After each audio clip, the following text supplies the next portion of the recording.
Adéu, Ajuntament de Barcelona! Mai t'oblidaré! Perdoni, això és la Generalitat i aquí està l'Ajuntament. Mai me'n recordaré, però ara ja és igual. Apa, que us bombin! Le 27 mai 2021, l'émission de satire politique catalane Polonia diffusait une parodie de la chanson Moi Lolita d'Alizé, chantée par un acteur incarnant Manuel Valls. Elle va rapidement faire le tour des réseaux sociaux et traverser les Pyrénées, à tel point que Moi je m'appelle Manuel Valls. Restera dans beaucoup de têtes françaises. Et une question se pose alors. D'où ça sort ce truc? Pourquoi est-ce que les Catalans se foutent de sa gueule? Est-ce qu'on peut avoir une traduction? Après tout, il n'y a pas de raison que les Catalans soient les seuls à s'amuser. Faites tourner. Eh bien, figurez-vous que moi j'ai grandi ici, donc je vais tout vous expliquer. Salut tout le monde, c'est Paco, et bienvenue à vous dans cette nouvelle vidéo, et dans ce nouveau décor. Aujourd'hui, on va essayer de comprendre à travers l'excellente parodie de Polonia comment faire une satire politique réussie. À tel point que Manuel Valls a déclaré qu'il allait porter plainte en diffamation, mais très curieusement, il ne le fera jamais. Parce qu'il allait pas gagner. On va aussi voir que cette parodie a été rendue possible parce qu'elle vient d'une région particulière de l'Espagne, et c'est pas un hasard qu'elle héberge une émission qui traite la politique de façon humoristique. Bref, on va chercher à comprendre pourquoi ça existe, et surtout, pourquoi c'est drôle. Bien, expliquez-nous, pourquoi est-ce que c'est drôle? Ouais, c'est marrant. C'est l'humour, ça. J'adore rire. Marrant, mais pourquoi? C'est rigolo, ouais. Oui, mais pourquoi c'est drôle? Mais pourquoi c'est drôle, l'humour? Ça vous fait rire, ça? Drôle. Ah oui, voilà. Là, c'est drôle.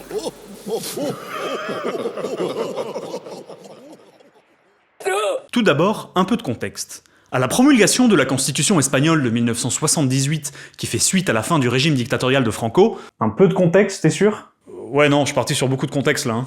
Et fais simple, s'il te plaît. Et si c'est pas assez précis, les gens pourront aller voir les liens dans la description ou mettre des commentaires. Ok, ça marche.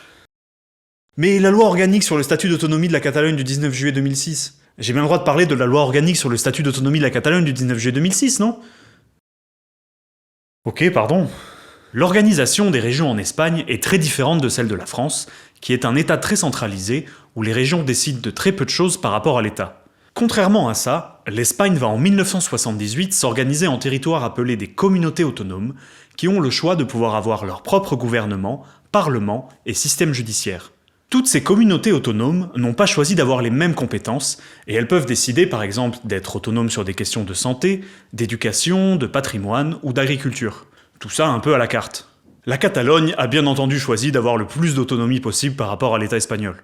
En 1983, le gouvernement catalan, avec l'approbation du Parlement, va décider de créer une nouvelle chaîne catalane de télévision publique, TV3, qui sera fondée sur ces principes.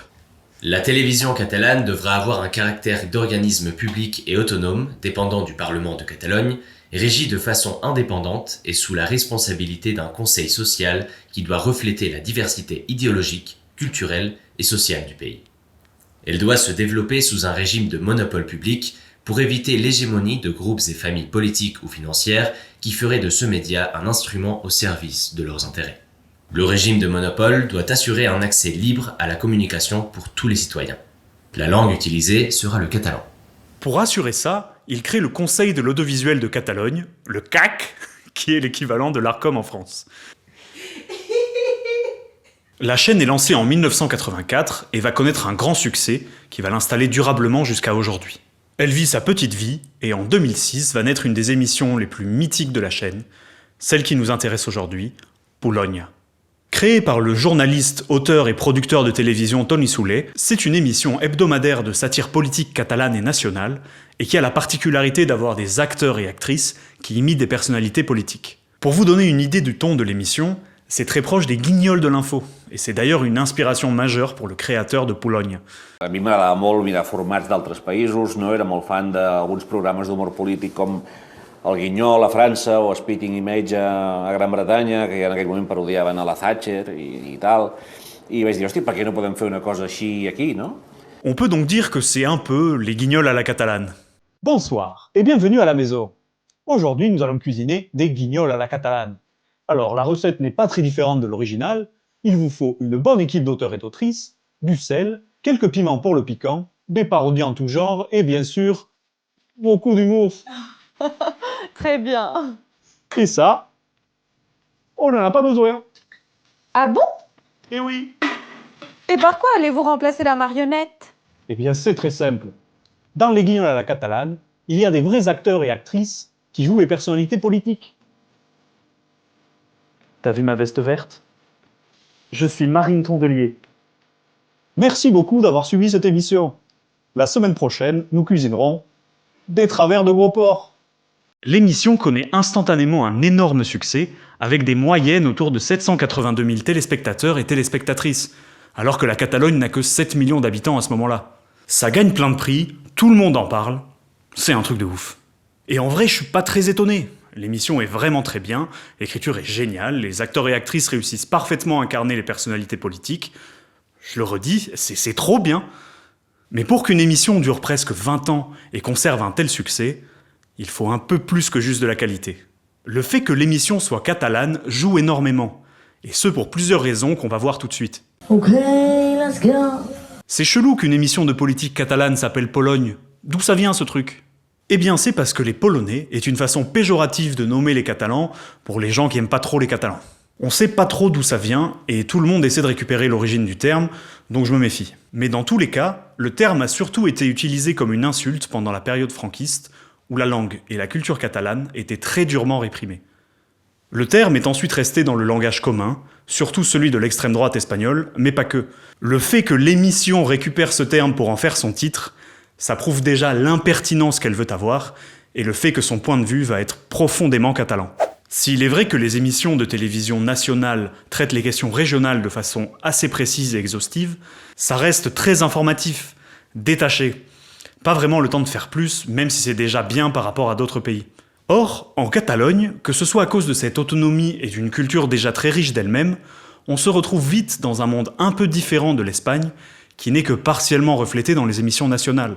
L'émission Polonia tape donc pile dans la réalité de la vie politique et culturelle des Catalanes et Catalans, et en plus c'est une émission humoristique de grande qualité, contrairement à beaucoup d'émissions similaires sur la chaîne locale, qui étaient jusque-là un peu gaze. Tothom,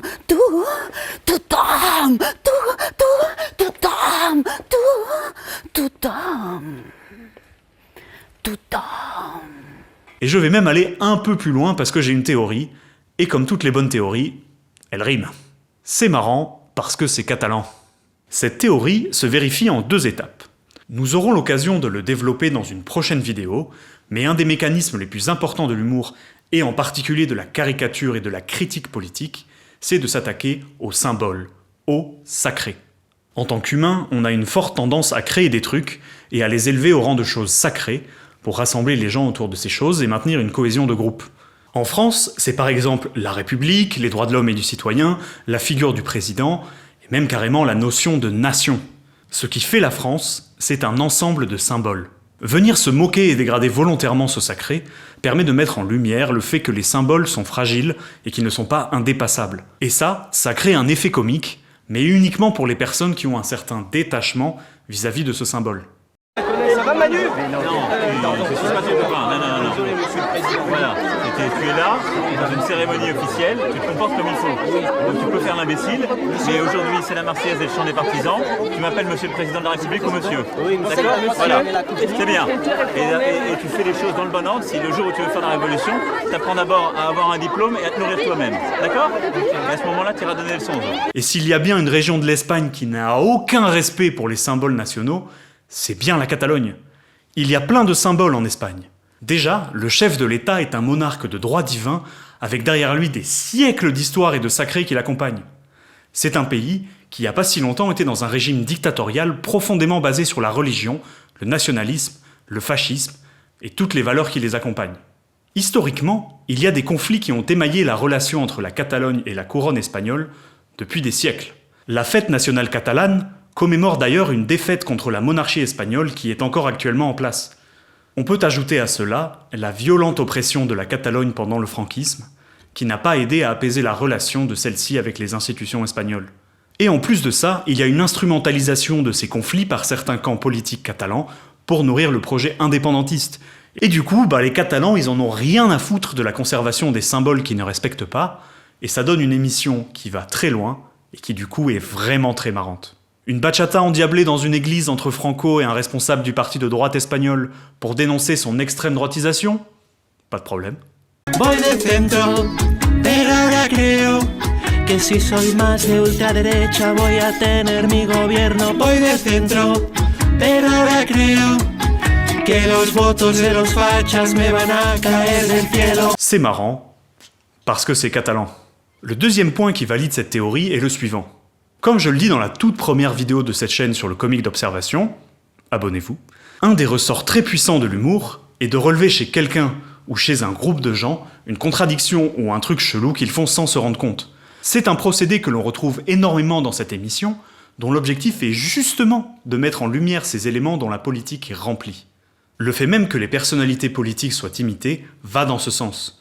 Les acteurs et les actrices doivent trouver la posture, les gestes, les tics de langage qui les caractérisent. Tout ça est ensuite largement exagéré pour pointer du doigt l'énormité de la comédie politique et des absurdités qu'elle engendre. Bé, el que vol el Polònia és fer riure, no? És senzill, si fa riure funciona i si no, no. I aleshores, tractant-se de política, doncs bé, el poder, els polítics tenen les seves contradiccions i absurditats i aleshores el que fem és agafar tot això per faire riure, ja està. De par leur position légèrement extérieure et la méfiance vis-à-vis de tous les camps politiques nationaux, les auteurs et autrices de l'émission ont bien plus de facilité à observer les stratégies de communication politique et les contradictions. Comme ils et elles ne sont pas vraiment concernés par ce qui se passe, c'est beaucoup plus facile d'avoir un regard extérieur et détaché, ce qui le rend beaucoup plus précis et donc beaucoup plus rigolo. Et donc, répétez après moi, c'est marrant parce que c'est catalan. Excuse-moi. Oui? C'est quand qu'on se moque de Manuel Valls? Parce que j'ai cliqué pour ça, moi, à la base. Allez, maintenant qu'on sait ce que c'est Pologne, on va pouvoir se concentrer sur... La parodie s'ouvre sur Manuel Valls qui vient récupérer ses affaires dans son bureau avant de repartir en France, sauf que la personne qui partage son bureau ne le connaît pas. Us trobaré a faltar, Perdoni, però vostè qui és? Et c'est une grande partie de la critique faite par la parodie. Il n'a rien foutu, et il a passé la majorité de son mandat à tout faire, sauf ce pourquoi il a été élu. Beaucoup de bruit de couloir racontent qu'il ne venait presque jamais au conseil municipal, à part pour les réunions obligatoires, et même vers la fin de son mandat, il lui arrivait de ne pas y aller du tout. Pendant la pandémie, il assistait à la plupart des conseils municipaux depuis la France, ce qui était très mal vu en Catalogne. La deuxième critique faite à Manuel Valls dans le début de la chanson est très intéressante. Moi je m'appelle Manuel Valls, vaig ser el nen mimat de rics i empresaris, no em vaig menjar un torrat, però bé que he cobrat tots els honoraris. C'est quand même chaud comme critique. Pourquoi est-ce que Manuel Valls est présenté comme étant corrompu par les grandes entreprises? D'ailleurs, il a pas trop aimé ça. Dans une interview assez lunaire sur LCI, il dit les choses suivantes. Et ce programme qui s'appelle Polonia... C'est militant, c'est tout ce qu'on... Ah non, mais il faut savoir que la télévision publique catalane, c'est inimaginable. Et je dis pas ça parce qu'il y a ce programme où il y a évidemment beaucoup de qualité, est une machine de guerre, de propagande idéologique qui n'existe nulle part en Europe. Et il n'y a pas la séquence... Il n'y a pas la séquence... opportuniste. Oui, et on ne voit pas la séquence, parce que vous ne l'avez pas passée, où en plus j'ai des billets de banque partout. Donc c'est tous les caricatures qu'il y a derrière. Alors c'est bien fait, ça vous fait marrer, ça fait rire du monde. Ça vous fait marrer, vous? Moi, oui, on a souri, oui, parce qu'il faut toujours... Et puis vous savez, la meilleure réponse... c'est Vous avez déposé une plainte? Non. Non, mais non. Ensuite, rien. Mais non, mais il manquerait plus que ça. Mais ce que je veux dire à ceux qui regardent, c'est une machine de guerre. Alors je vais passer sur l'accusation d'organes de propagande au service de l'indépendantisme, on va y revenir plus tard. Ce qui est intéressant, c'est qu'il revient de lui-même sur le fait qu'il est présenté avec des billets de banque. Alors c'est pas très clair, parce qu'il est pas très clair, mais j'ai l'impression qu'il dit que c'est la critique habituelle que font les indépendantistes de la corruption des élus qui sont unionistes. Cette critique existe, et des fois est un peu abusée, et ce serait quand même s'acharner que de penser que Manuel Valls ait pu commettre quoi que ce soit de répréhensible. Le journal Ara nous informe que Manuel Valls aurait reçu un salaire de 20 000 € par mois d'un consortium d'entreprises tout au long de sa campagne, et qu'il entretiendrait des liens étroits avec de nombreux chefs d'entreprise. Alors jusque-là, c'est peut-être des rumeurs ou un article diffamant. Donc circuler, y a rien à voir. Mais, un an après l'interview, Manuel Valls sera condamné à une amende de près de 280 000 € pour un financement irrégulier de sa campagne. Une infraction jugée très grave par la Cour des comptes espagnole, puisqu'il aurait dépassé de près de 71% le montant de financement autorisé et oublié de déclarer 189 500 €. Oh merde! Oh, c'est con ça! Donc peut-être que la critique de Pologne n'était pas si erronée finalement. Ils ont encore visé juste. D'ailleurs, on n'en a pas encore parlé, mais que fout Manuel Valls à Barcelone? En 2016, il est Premier ministre et Hollande ne se présente pas au présidentiel. Il participe alors à la primaire du Parti Socialiste et perd contre Benoît Hamon. Du coup, il trahit son engagement de soutenir Benoît Hamon et rejoint Macron. Aux législatives, le Parti Socialiste ne veut pas appuyer sa candidature. Alors, il décide de rejoindre Macron, qui ne veut pas appuyer sa candidature non plus. Par je ne sais quel miracle, il parvient à gagner l'élection en tant que candidat sans étiquette. Il se fait alors virer du Parti Socialiste, il rejoint le groupe La République En Marche, sans vraiment en faire partie. Suite à cela, et comme on s'y attendait, il essaye de gratter toutes les positions possibles chez Macron.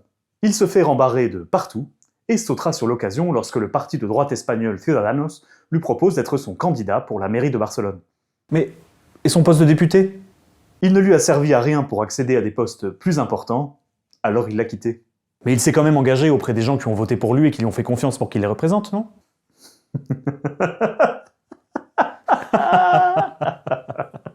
Revenons-en à l'élection de la mairie de Barcelone. C'est ici. Manuel Valls avait la ferme intention de gagner. Il a perdu. Contre l'avis de son parti, il rejoint une coalition avec la candidate d'extrême gauche Ada Colau pour faire barrage à l'indépendantisme. Ce qui lui vaudra de se faire virer de son parti, mais d'obtenir un très joli poste de conseiller municipal. Il essaiera ensuite de se frayer un chemin dans la politique catalane et espagnole, mais n'y arrivera pas. Encore. Devant cet échec cuisant, il fera l'audacieux pari d'abandonner son poste et de rentrer en France. Mais, et son poste de conseiller municipal? Il ne lui a servi à rien pour accéder à des postes plus importants, alors il l'a quitté. Mais il s'est quand même engagé auprès des gens qui ont voté pour lui et qui lui ont fait confiance pour qu'il les représente, non?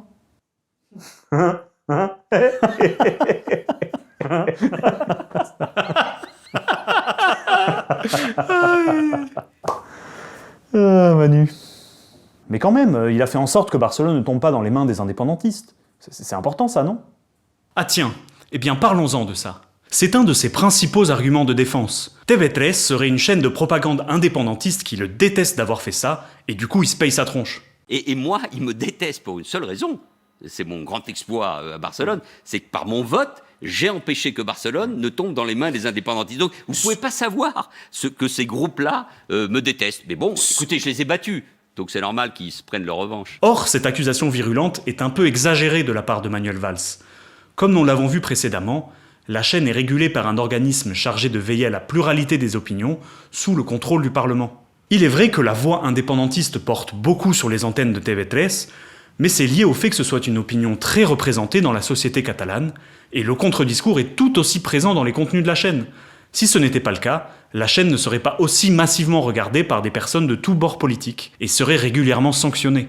L'émission Polonia est d'ailleurs une émission très grand public qui se moque systématiquement de toutes les personnalités politiques, quel que soit leur bord politique ou leurs opinions sur l'indépendantisme. La critique de la part de Manuel Valls est vraiment abusée et peine à cacher la vraie raison pour laquelle il a été caricaturé. Avoir empêché un maire indépendantiste d'accéder au pouvoir n'est pas du tout ce qui lui est reproché, c'est de n'avoir fait que ça, et de se barrer sans avoir rien fait d'autre. Et on peut s'interroger du coup sur les vraies raisons qui ont poussé Valls à rejoindre la coalition d'Ada Colau. On sait qu'il l'a fait en son propre nom, car il est allé contre son propre parti, qu'il a exclu. Hemos tomado en la ejecutiva una decisión y es que hemos decidido separarnos de Manuel Valls en el Ayuntamiento de Barcelona. Il aurait pu le faire pour ses propres convictions de maintien de l'unité de l'Espagne, ce qui est possible, au vu de ce qu'il a montré en France sur les questions de centralisation et d'autorité de l'État. Mais dans ce cas-là, la critique tient toujours. Pourquoi n'est-il pas resté pour continuer le combat? Il aurait pu le faire pour s'assurer un poste à responsabilité sur lesquels construire sa carrière espagnole, ou par pression des personnes qui ont financé sa campagne.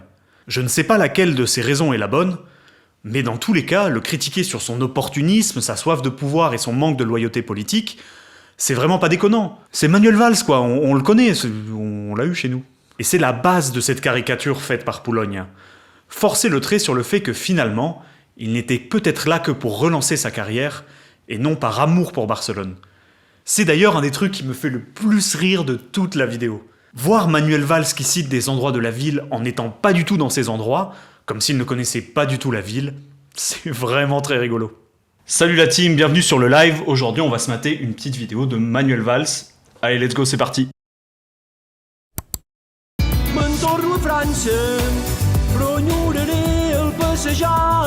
Il est pas là, Rambla. Pas Passion Spacia. C'est pas au bon endroit. Et là, ils mangent des churros. Pas le Paraguay, hein. Ah, c'est de la merde.